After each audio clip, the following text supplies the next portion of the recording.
식당에서도 늘 앉던 자리에만, 출퇴근길에도 늘 다니던 길로만 다니는 사람들. 여러분의 경우는 어떻습니까?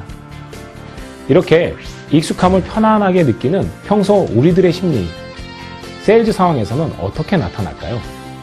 많은 세일즈맨들이 자신이 늘 해오던 영업 방식에서 벗어나면 굉장히 불편하고 어려움을 느끼는데요. 아는 사람에게 소개 영업만 해와서 다른 방식은 좀 어렵다. 또는 기업 대상으로만 영업을 해봐서 개인은 너무 부담스럽다. 아는 사람에게 영업을 하려니 영 쑥스러워서 못하겠다 등 새로운 영업에 대한 두려움이 클 겁니다.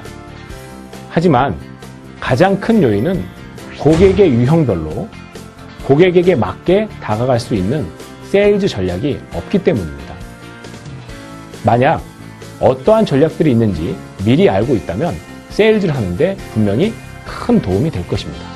자, 그럼 고객의 시장 유형별로 세일즈 전략엔 어떤 것들이 있는지 저와 함께 알아보도록 하겠습니다.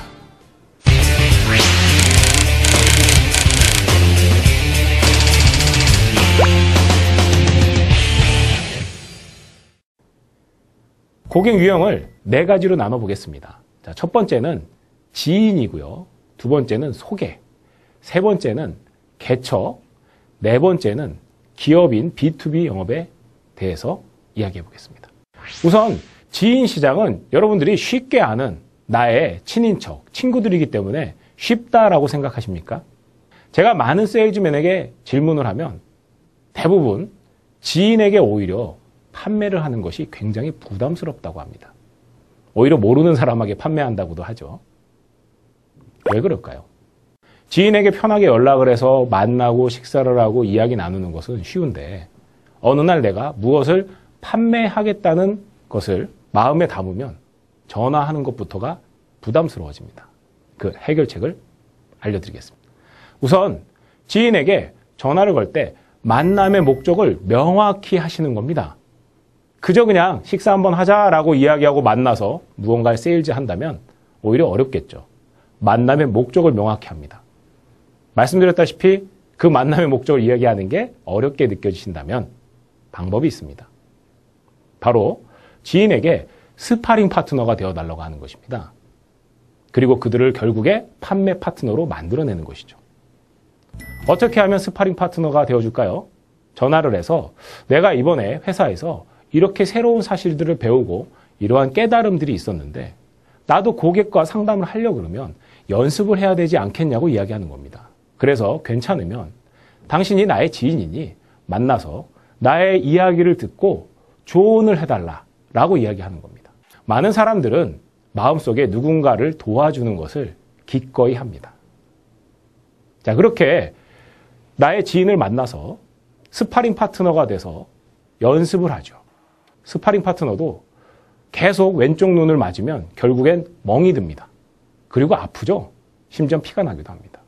마찬가지로 이렇게 내가 연습을 하는 과정을 통해서 나의 지인이 이야기를 듣고 조언을 해준다고 하지만 실제로 이야기를 듣다 보면 아, 이거 정말 괜찮은데? 아, 이런 거라면 내가 가입해야겠는데? 이런 거라면 나도 구매를 결정하겠어 라고 이야기합니다. 이렇게 부담 없이 만나는 방법으로는 연습을 하겠다라고 이야기하고 조언을 해달라고 하는 것이 핵심입니다.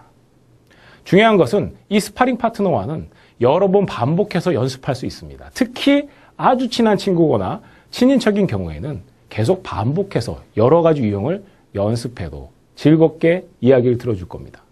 중요한 사실은 이렇게 반복적으로 스파링 파트너가 되어준 나의 지인들은 나의 판매 파트너가 됩니다. 실제로 저의 누님께서 약 5번 정도의 스파링 파트너 역할을 하고 나니 제 대신 주위에 7건의 계약을 성사시켰던 사례가 있습니다.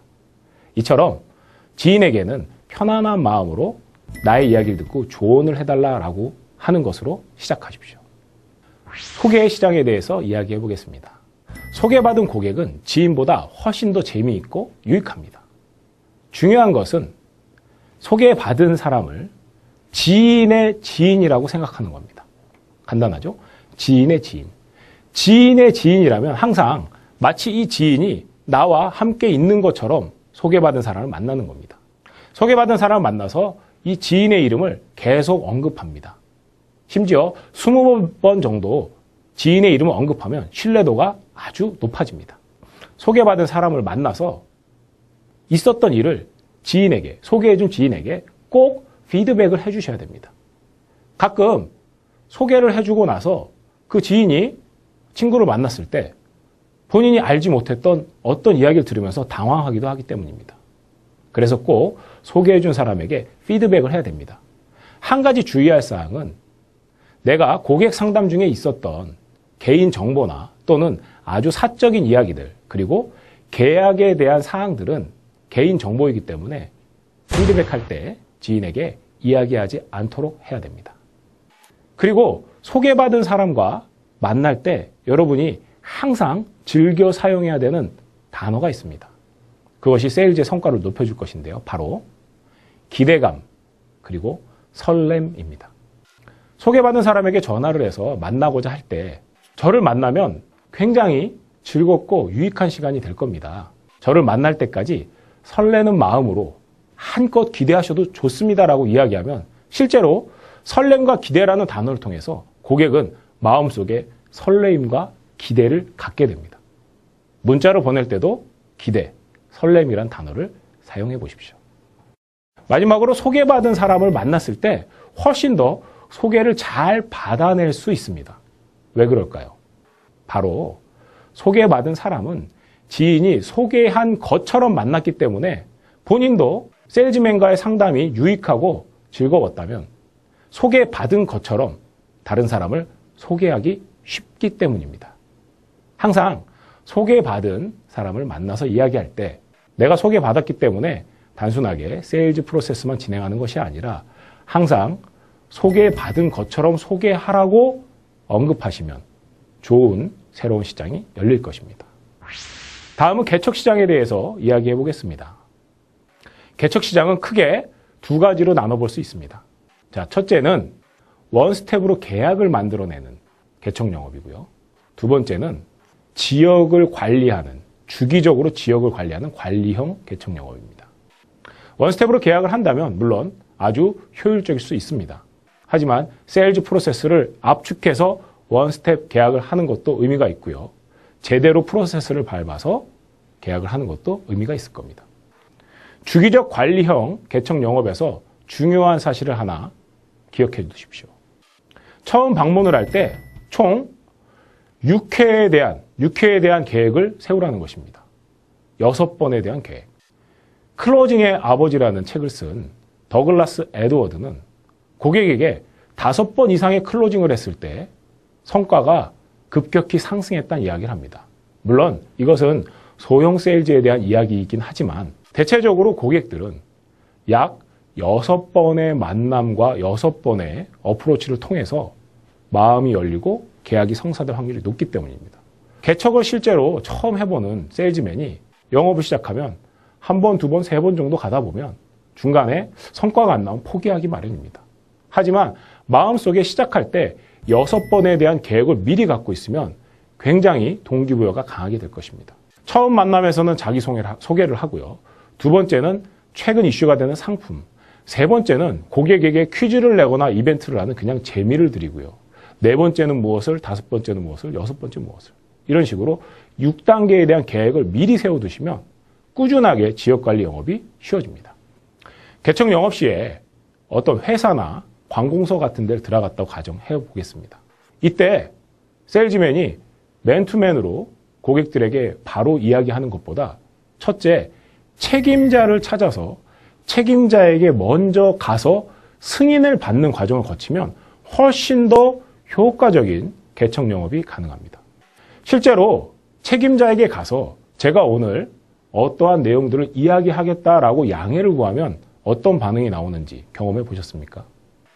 약 70%의 책임자들은 상당히 귀찮아서, 다른 말로 당신 마음대로 하세요라고 생각합니다. 마음대로 하라고 했으니까 여러분은 세일즈를 정상적으로 진행하면 되겠죠. 이때 중요한 한 가지, 책임자에게 감사합니다 라고 큰 소리로 다른 부하 직원들이 들리게 인사를 하는 겁니다. 그러면 권위의 법칙에 의해서 승인을 받은 사람이라는 권위가 생깁니다. 그리고 직원들에게 한 명 한 명 이야기하면 아, 저 사람은 승인받고 이야기하는구나 라고 생각하기 때문에 성과를 극대화시킬 수 있습니다. 책임자를 만나서 이야기하거나 또는 브리핑에 섭외를 잡거나 세미나를 섭외 잡을 때도 마찬가지입니다. 옆에 부서에서 이야기 드렸더니 굉장히 만족해 하시더라고요 라며 사회적 증거의 법칙을 사용합니다. 그런가 하면 고객 한 명 한 명을 만나서 비슷한 직군에 있는 분들이 이렇게 가입을 하셨군요 라고 가입자 명단을 보여드림으로써 사회적 증거의 법칙을 또 활용합니다. 심리적으로 나와 비슷한 직업에 있는 사람들이 나처럼 이렇게 많이 가입을 했거나 상담을 했다고 눈으로 본다면 굉장히 신뢰하고 쉽게 상담이 시작될 겁니다. 개척 영업에서 중요한 사실은 순서대로 개척을 하는 것입니다. 예를 들어서 건물 20층에서 1층까지 계획을 세웠다면 거르지 않고 그냥 순서대로 하는 것이고요. 또는 왼쪽 끝에서 오른쪽 끝까지 개척하겠다고 하면 특정 부서를 가리지 않고 무조건 개척을 하는 것입니다. 상가도 마찬가지죠. 내 마음에 잘 맞는 곳만 골라서 들어가면 나중에 부담스러운 지역만 남게 돼 있습니다. 우리가 전화로 약속 잡을 때도 1번부터 끝번까지 순서대로 전화를 걸라고 하듯이 개척 영업도 시작점부터 끝까지 건너지 말고 고르지 말고 그저 순서대로 진행하는 것이 세일즈의 용기를 북돋아주는 것입니다. 옷차림도 굉장히 중요한 요소인데요. 예를 들어서 겨울에 관공서에 개척 영업을 나갔다고 생각해 보십시오. 관공서에 있는 직원들은 보통 긴팔 셔츠 차림으로 있을 텐데 세일즈맨이 두꺼운 코트에 무거운 가방을 들고 상담을 어프로치한다면 어떻겠습니까? 아마 거기에 근무하는 직원들은 이 사람은 밖에서 와서 금세 다시 나가겠구나라는 상상 속에 쉽게 밀쳐내고 거절할 것입니다. 그래서 그곳에 근무하고 있는 사람들과 똑같이 긴팔 셔츠만 입고 또는 사원증을 폐용하고 있다면 비슷한 사원증을 폐용하고 있다면 여러분이 상담을 어프로치 했을 때 고객들은 이 사람은 원래 이곳에 오랫동안 있는 사람이구나 라는 생각이 들기 때문에 쉽게 마음을 열고 차분하게 상담으로 이어질 확률이 높습니다. 마지막으로 쇳불도 당김에 빼라 했습니다. 개척 영업은 모르는 사람에게 어프로치해서 이야기가 시작되는 것이기 때문에 구체적인 어떤 솔루션을 제안받고 싶거나 계약으로 이어지고 싶을 때 다음 방문 때 전달해 드리겠습니다 라고 약속을 잡는다면 그 사이에 어떤 일이 있을지 모릅니다. 그래서 개척 영업에서는 특히 이야기가 진행이 됐을 때 바로 고객이 원하는 결과물을 드릴 수 있어야 됩니다. 최근에는 모바일 시대가 돼서 태블릿 PC나 스마트 패드를 가지고 다니면서 모든 자료를 보여드리기도 하고 심지어는 전자청약을 하기도 하는 것이 바로 그 이유입니다. 그렇다면 기업체의 B2B 영업 시에는 무엇이 중요한 요소일까요? B2B 영업의 세일즈 전략을 이야기해 보겠습니다. B2B 영업에서 가장 중요한 게 무엇일까요? 바로 책임자를 찾아내는 것입니다. 책임자를 찾아내서 책임자와 약속을 잡는 것입니다. 실제로 저는 대기업에 전화를 걸어서 담당자를 찾을 때 이러한 팁을 쓰기도 합니다. 직원이 전화를 받았을 때 제가 회사 소개서를 책자로 만들어서 보내드리려고 하는데 어느 분 앞으로 보내야 될까요? 라고 물어봅니다. 그러면 우편물 수신을 위해서라도 이름을 알려주기도 합니다. 저는 실제로 책자를 보내진 않습니다.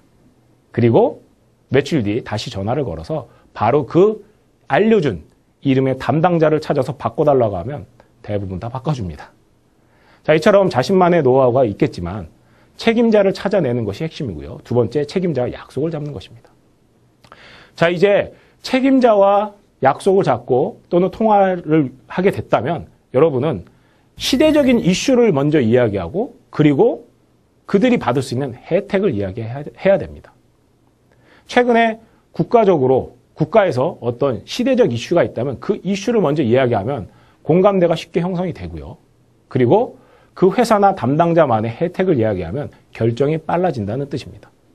많은 개척 영업이 그렇지만 문지기와 친해지라고 합니다. 비서나 또는 리셉션 데스크에 있는 분과 친해지라는 이야기를 합니다. 하지만 이 B2B 영업에서, 기업 영업에서 가장 중요한 것은 그들에게 자세한 업무 이야기를 하지 말아야 합니다. 차라리 그냥 명함을 드리고 해당하는 책임자에게 전달해 달라라고 이야기하고 기다리는 것이 낫습니다. 리셉션에서 많은 이야기를 나누게 되면 장애물은 더욱 높아지기 마련입니다. 전화를 받은 일반 직원과 구체적인 업무를 이야기할수록 장애물이 높아지기 마련입니다. 바로 책임자를 바꿔달라고 이야기하십시오. 회사 내에서 책임자가 결정을 하려면 중요한 사실을 알고 있어야 합니다. 그것은 책임자의 이익이 있고 책임자의 입장이라는 것이 있습니다. 결정을 하려고 보니 우리 회사에 이게 참 도움이 되겠다라고 본인은 인지합니다. 하지만 만약에 이것을 도입했을 때 그간에 내가 해왔던 프로젝트와 비슷하기 때문에 내가 무능하게 보일 수 있다라는 책임자의 입장이 생기는 경우가 있다는 것이죠. 그래서 그의 이익과 입장을 나눠서 항상 생각하고 세일즈 프로세스를 진행해야 합니다. 마지막으로 B2B 영업에서는 특히 오더, 계약을 받는 것과 어드밴스, 진전을 하는 것에 대한 구분을 확실히 해야 합니다.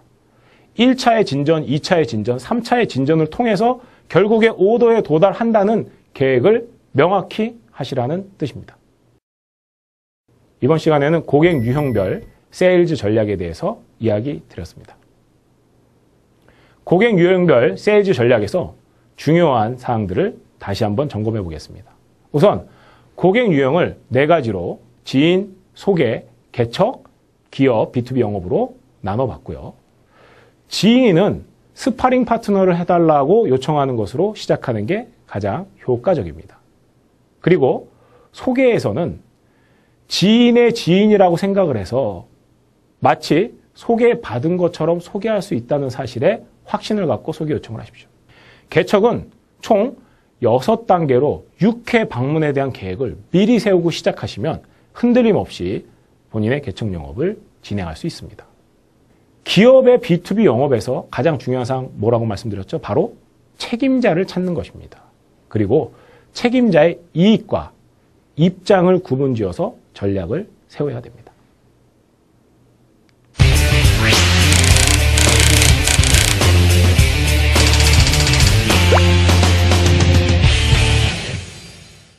자동차 세일즈맨 김 과장은 평소 마당발로 불리며 많은 인맥을 자랑해왔습니다. 처음 본 사람과도 형동생하며 지내는 친화력이 매우 좋은 사람이었죠. 자, 그런데 평소 알고 지내던 친구가 새로운 차량을 구입하면서 정작 김 과장에게 연락조차 하지 않은 것이죠. 자, 이 정도 되면 상당히 섭섭하고 배신감까지 느낄 수 있을 겁니다. 아니, 내가 자동차 영업을 하는 걸 뻔히 알면서 어떻게 그럴 수가 있지? 좋아, 나도 화나는데 연락도 끊고 모른 척 해야지. 여러분이라면 어떻게 하겠습니까? 김 과장은 어떻게 했을까요? 김 과장은 화를 내고 배신감을 느끼는 대신에 친구의 입장에서 다시 한번 생각해 봤습니다. 꼭 나한테 차를 사야 하는 이유가 있을까? 꼭 그렇게 할 필요는 없다는 생각이 들었죠. 그래서 자기 자신을 다시 한번 되돌아봤습니다. 내가 평소에 고객 관리를 제대로 했나? 친하다고 소홀히 한 건 아닌가? 이런저런 생각 끝에 김 과장은 자신이 착각에 빠졌음을 깨달았습니다. 그리고 아는 사람이 당연히 나에게 차를 사줄 거라는 기대보다는 새롭게 개척한다는 마음으로 성실히 임했습니다. 이러한 노력은 곧 성과로 연결되어 해당 지점에서는 최고의 판매왕이 되었고요. 여러분, 영업을 하게 되면 처음엔 은근히 주위에 아는 사람들의 도움을 기대하게 됩니다. 하지만 아는 사이라는 이유만으로 여러분에게 제품을 구입해야 하는 의무가 있을까요? 지인이라고 쉽게 접근하지 말고 고객의 입장에서 새롭게 생각해 보십시오.